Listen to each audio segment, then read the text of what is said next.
যাত্রাবাড়ী মাদ্রাসার পরিচালক মাওলানা মাহমুদুল হাসানের নেতৃত্বে জাতীয় কাউন্সিল গঠনের একটি প্রস্তাব গৃহীত হয়েছে কওমি ধারার আলেমদের জাতীয় পরামর্শ সভায়। শনিবার দুপুর ২:৩০টায় যাত্রাবাড়ী বড় মাদ্রাসায় কওমি মাদ্রাসা শিক্ষা বোর্ড বেফাক ও আল হায়াতুল উলিয়া লিল জামিয়াতুল কওমিয়া বাংলাদেশের চেয়ারম্যান মাওলানা মাহমুদুল হাসানের সভাপতিত্বে অনুষ্ঠিত জাতীয় পরামর্শ সভায় এই প্রস্তাব গৃহীত হয়। জানা যায়, সভায় এই প্রস্তাবসহ মোট ৭টি প্রস্তাব গৃহীত হয়েছে।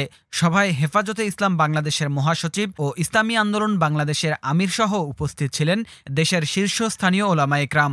সভায় গৃহীত ৭ প্রস্তাবনায় বলা হয়, দেশের চলমান পরিস্থিতিতে রাষ্ট্র সংস্কারের অংশ হিসেবে সংবিধান সংস্কারে ইসলাম বিরোধী কোনো পদক্ষেপ গ্রহণ করা যাবে না এবং সংবিধানসহ প্রতিটি কমিশনে উলামায়ে কেরাম ও ইসলামী চিন্তাবিদদের অংশীদারিত্ব নিশ্চিত করতে হবে।